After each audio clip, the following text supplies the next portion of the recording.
Lalu karena merasa tersisihkan, kemarahan Ajis pun makin memuncak. Pikiran-pikiran liar mulai merasuk ke dalam tubuhnya. Hingga pada hari Kamis tanggal 19 Juni 2025, dia pun merencanakan hal yang buruk.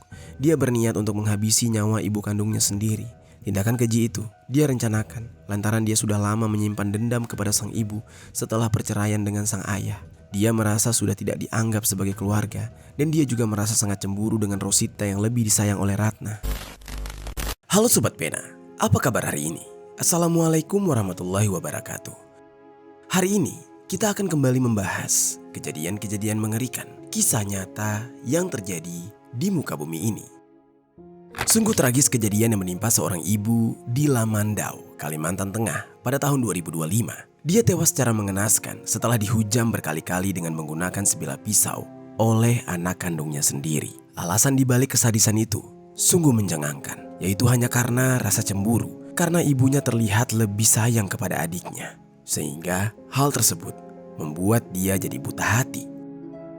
Bagaimana cerita selengkapnya dari kasus yang satu ini? Langsung saja kita bahas di Kata Pena.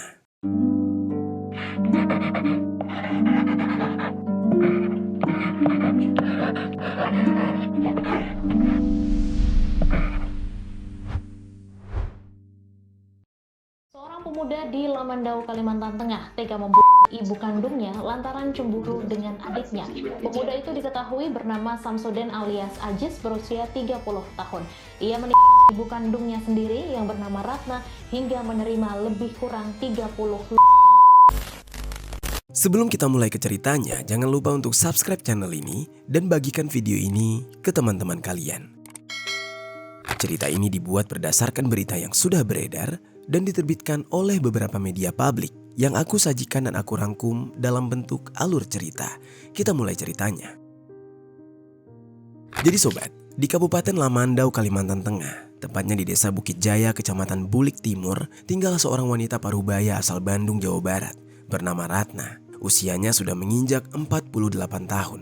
Dia menjalani kehidupan sehari-hari, mengurus rumah tangga sambil berjualan pentol bakso untuk mencukupi kebutuhan keluarganya.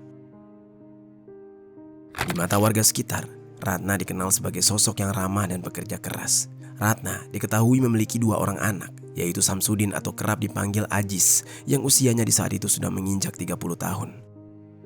Ajis ini sudah berkeluarga dan diketahui dia memiliki 1 orang anak. Dia menjalani hidupnya sebagai buruh panen sawit, pemetik kelapa, hingga mencari burung di hutan untuk kemudian dijual. Pekerjaan serabutan tersebut dijalani demi menyambung hidup dan menafkahi keluarganya. Hal itu cukup untuk menjelaskan bagaimana dia memiliki kesulitan ekonomi. Bahkan pada tahun 2017 lalu, dia pernah terlibat di dalam perkara tindak pidana curanmor atau pencurian motor milik orang lain, dan dia divonis selama 3 tahun penjara. Masa lalunya memang tidak lepas dari catatan kriminal. Bahkan menurut warga dan keluarganya, Ajis dikenal sering mabuk-mabukan, membuat onar di lingkungannya, bahkan kecanduan minum obat batuk cair untuk mendapatkan efek mabuk sejak 2 tahun terakhir.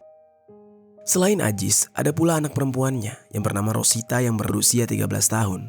Dia masih duduk di bangku SMP, namun tidak diketahui apakah mereka satu ayah atau tidak, karena ada informasi di media yang mengatakan bahwa Ratna sempat bercerai. Lalu sobat, sebagaimana layaknya adik kakak pada umumnya yang seharusnya saling menyayangi, akur, namun Ajis dan Rosita justru berbeda. Mereka tidak akur.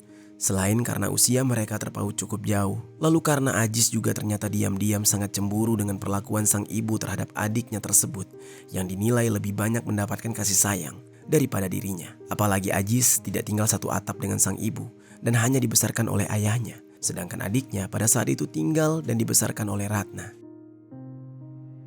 Sebagai anak, meski sudah dewasa, dia merasa iri walau dia juga sudah punya keluarga sendiri. Namun, sikap Ratna tersebut ada alasannya. Selain karena keonaran yang kerap dilakukan oleh Ajis, Ajis juga suka melakukan kekerasan terhadap sang ibu. Bahkan ada gerak-gerik dari anaknya itu yang seolah-olah hendak menghabisi dan melakukan tindakan tidak senonoh terhadap sang ibu. Sehingga Ratna seolah enggan dekat-dekat dengan anaknya tersebut.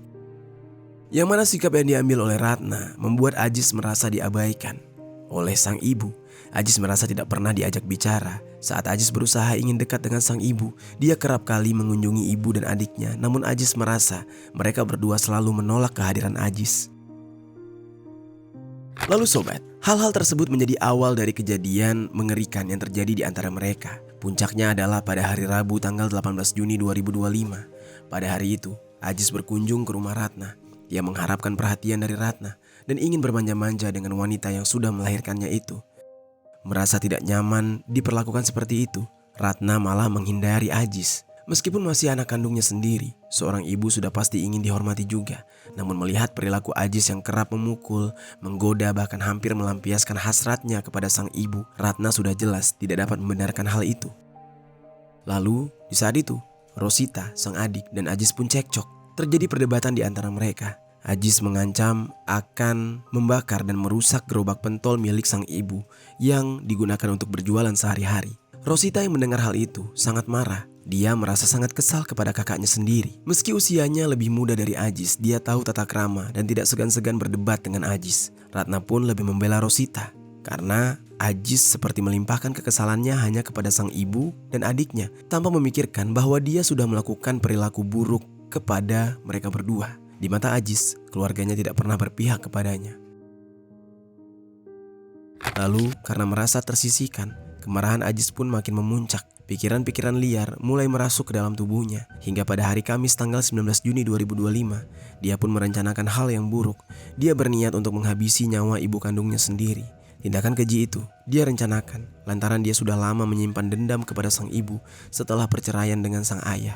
Dia merasa sudah tidak dianggap sebagai keluarga dan dia juga merasa sangat cemburu dengan Rosita yang lebih disayang oleh Ratna. Singkat cerita sobat, sebelum melancarkan aksinya tersebut, Ajis meminum arak hingga mabuk tidak terkendali. Hingga keesokan harinya di pagi hari Jumat tanggal 20 Juni 2025, Ajis mempersiapkan sebilah pisau dapur yang sudah diasah di dinding kamar mandi dan memasukkannya ke dalam tas lempang. Sebelum melakukan rencananya agar aksi bulusnya lebih sadis lagi, Ajis membeli obat batuk cair merek tertentu di warung dekat rumahnya sebanyak 1 pak dengan isi 30 saset untuk kemudian diminum sekaligus. Gunanya agar dia mabuk. Dia pun meminum 18 saset, mulai dari 12 saset dilanjutkan lagi dengan 6 saset. Akibat meminum obat batuk cair dalam jumlah yang sangat banyak, dia merasakan efek mabuk dan sudah tidak merasa takut ataupun merasa kasihan dengan sang ibu. Di tengah tubuhnya yang terhuyung-huyung akibat efek kebanyakan mengkonsumsi obat batuk, Ajis berangkat menuju ke rumah Ratna untuk mengintai gerak-gerik sang ibu. Karena dia sudah mengetahui jadwal ibunya hari ini, yaitu Ratna dan Rosita akan pergi ke sekolah untuk mengambil rapor Rosita. Pada sekitar pukul 8.30 pagi, Ajis melihat sang ibu dan adiknya akan segera pergi ke sekolah untuk mengambil rapor. Dia pun mengikuti mereka dari belakang dan ternyata mereka menempuh jalur terobosan antara kebun sawit. Ajis pun mencari tempat persembunyian di balik pepohonan kelapa sawit yang rimbun. Dia sudah memperkirakan bahwa Ratna akan melalui jalan tersebut ketika pulang sekolah. Di balik batang sawit, dia bersembunyi sambil menunggu ibunya. Di dalam tubuhnya di saat itu sudah dipenuhi dendam dan amarah. Namun ternyata, di tengah perjalanan sebelum sampai sekolah, Ratna justru berbalik arah pulang ke rumah karena kebelet ingin buang air kecil dan dia ingin mengambil sebuah barang yang ketinggalan. Sedangkan Rosita melanjutkan perjalanan ke sekolah sendirian. Di saat itu, Ajis melihat ibunya berjalan sendirian di area perkebunan sawit. Dia pun kaget, kenapa bisa sekebetulan itu? Kenapa bisa sang ibu begitu cepat kembali ke rumah? Dia pun langsung menggunakan kesempatan itu untuk menyerang Ratna dari belakang.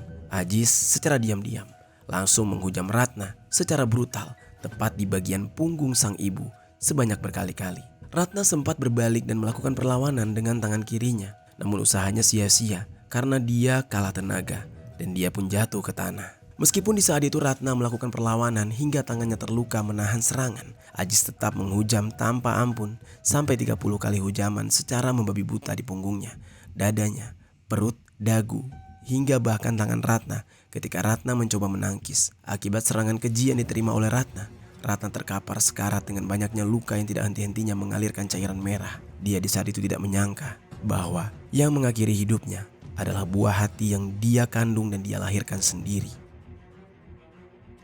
Setelah Ratna terkapar di hadapan Ajis, tidak berdaya, lalu Ajis menutup wajah sang ibu dengan kerudung yang dipakai oleh Ratna. Lalu dia pergi begitu saja meninggalkan jasad sang ibu di sana. Dia kabur dengan menggunakan sepeda motor miliknya dan membuang pisau ke semak belukar. Sementara itu, sang adik Rosita sudah selesai mengambil rapor. Dia bingung kenapa ibunya tidak kunjung menyusul ke sekolah. Padahal ibunya hanya izin sebentar saja untuk buang air kecil dan mengambil barang yang ketinggalan. Rosita yang tiba-tiba dirasuki perasaan khawatir memutuskan untuk kembali ke rumah sendiri, memastikan ibunya baik-baik saja di rumah. Dia takut mungkin ibunya sakit atau ibunya ketiduran. Dia pulang lewat jalan umum yang berbeda dengan jalan terobosan yang sebelumnya, yang seharusnya melalui jalan setapak kebun sawit. Jadinya dia tidak berpapasan dengan jasad sang ibu yang sudah tergeletak di jalan area kebun sawit itu. Namun sesampainya dia di rumah, ibunya tidak ada sama sekali. Dia semakin gelisah dan mulai menghubungi ibunya. Setelah dia mencoba memanggil sang ibu beberapa kali, ternyata tidak ada jawaban dan dia menghubungi sang ibu lewat telepon juga tidak ada yang mengangkat. Rosita mulai panik dan tidak tenang. Akhirnya dia bertanya kepada keluarga dan kerabat lainnya. Namun satu orang pun tidak ada yang tahu. Rosita di saat itu bersama bibinya, yaitu adiknya Ratna. Dia mencoba untuk mencari Ratna kembali ke jalan terobosan ketika Rosita dan Ratna berangkat. Di tengah perjalanan, Rosita dan bibinya tersebut dikejutkan dengan pemandangan yang mengerikan, yaitu mereka melihat adanya sesosok jasad wanita yang terbujur kaku di tengah jalan, penuh luka dan banyak cairan merah. Di saat itu dia menyadari sosok itu dengan wajah tertutup dengan selendang itu adalah ibu kandungnya, yaitu Ratna. Ketika melihat keadaan sang ibu seperti itu, Rosita berteriak bukan main. Dia histeris bersama bibinya. Warga sekitar dan kerabat yang mendengar teriakan mereka kemudian berdatangan, lalu segera membantu mengevakuasi Ratna ke Puskesmas Bukit Jaya untuk mendapatkan pertolongan secepatnya. Ironisnya, ternyata di antara warga yang mengantar, di situ ada Ajis yang berpura-pura kaget, berpura-pura menangis, berakting seolah dia tidak tahu apa-apa. Dia datang dengan berpura-pura membantu mengangkat jasad sang ibu dengan perasaan yang sedih. Lalu kemudian, sesampainya di puskesmas, Ratna segera diperiksa. Namun malang nasibnya, ternyata akibat luka yang begitu parah yang sampai mengenai organ vitalnya seperti jantung, sehingga nyawa Ratna tidak dapat tertolong lagi. Ratna dinyatakan meninggal dunia. Kabar duka itu pun membuat Rosita merasa sangat terpuruk dan kehilangan. Begitupun juga dengan Ajis, sang pelaku yang berpura-pura sedih agar tidak dicurigai dan masih tetap mempertahankan sandiwaranya. Namun sobat, akal bulus Ajis tidak semerta-merta bisa berjalan lancar. Karena setelah kejadian itu, warga pun melaporkan kepada pihak kepolisian. Dan polisi melakukan penyelidikan intensif dengan mengumpulkan keterangan saksi dan alat bukti atas kematian Ratna yang dianggap tidak wajar. Yang mana ternyata berdasarkan pemeriksaan tersebut, hasilnya mengarah kuat kepada Ajis. Semua bukti jelas mengarah kepada Ajis, sehingga Ajis pun akhirnya diamankan oleh pihak kepolisian tidak lama setelah kejadian. Bersamaan dengan ditangkapnya Ajis, polisi mengamankan sejumlah barang bukti seperti pisau, sepeda motor, pakaian Ratna, bahkan pakaian pelaku, serta sandal dari pelaku. Saat berhasil diamankan dan diinterogasi, Ajis pun masih bisa saja berusaha membela diri. Ajis berdalih tidak tahu menahu soal kejadian tragis yang menimpa sang ibu. Namun setelah didesak karena polisi tidak percaya begitu saja dan juga beberapa bukti mengarah kepada Ajis, akhirnya Ajis pun mau tidak mau mengakui bahwa dialah pelakunya dan dia sudah merencanakan untuk menghabisi nyawa sang ibu sedari beberapa hari sebelumnya. Ajis langsung ditetapkan sebagai tersangka atas pengakuannya dan dia bisa terancam hukuman mati. Ya, Ajis bisa terancam hukuman mati karena aksinya ini adalah aksi penghilangan nyawa berencana. Akibat dari perbuatannya, dia ditahan di Polres Lamandau, dijerat dengan pasal berlapis KUHP, yaitu yang pertama 340 KUHP atau penghilangan nyawa berencana dengan hukuman mati, penjara seumur hidup atau justru 20 tahun. Yang kedua, pasal 338 KUHP atau penghilangan nyawa dengan hukuman hingga 15 tahun penjara. Lalu yang terakhir, pasal 354 ayat 2 KUHP atau penganiayaan berat yang menyebabkan meninggalnya korban dengan hukuman 10 tahun. Sementara itu, jenazah Ratna yang sudah selesai diperiksa lalu dipulangkan ke rumah duka untuk kemudian dimakamkan. Kepergian Ratna pun menyisakan luka yang mendalam bagi keluarga, khususnya bagi Rosita sang anak yang seolah tidak bisa menerima kenyataan bahwa ibunya meninggal akibat perbuatan sadis dari kakak kandungnya sendiri. Selain pihak keluarga, masyarakat setempat masih diliputi rasa tidak percaya. Bagaimana bisa seorang anak kandung melakukan hal yang sangat keji terhadap sang ibu hanya karena masalah yang sangat sepele. Mereka berduka atas kehilangan Ratna dan mereka yakin Semua yang terjadi terhadap Ratna ini akibat Ajis yang suka mabuk-mabukan. Ya, lagi-lagi salahnya adalah kepada konsumsi alkohol atau konsumsi obat-obatan yang tidak baik sehingga membuat Ajis tidak bisa berpikir jernih. Itu dia sobat, kisah dari Ratna, seorang ibu yang malang dihabisi oleh anak kandungnya sendiri yang bernama Ajis, yang sakit hati karena merasa tidak mendapatkan kasih sayang yang setimpal dengan adiknya yang bernama Rosita. Apa pelajaran yang bisa kita ambil dari kisah ini? Oh ya sobat, aku pengen ngasih tahu ke kalian, Kata Pena tergabung di dalam program YouTube Shopping Affiliate. Nah, buat kalian yang sedang mencari barang-barang yang menarik dan keren, aku punya beberapa rekomendasi produk untuk kalian. Kalau tertarik, langsung saja klik link produk di pojok kiri bawah untuk pembeliannya.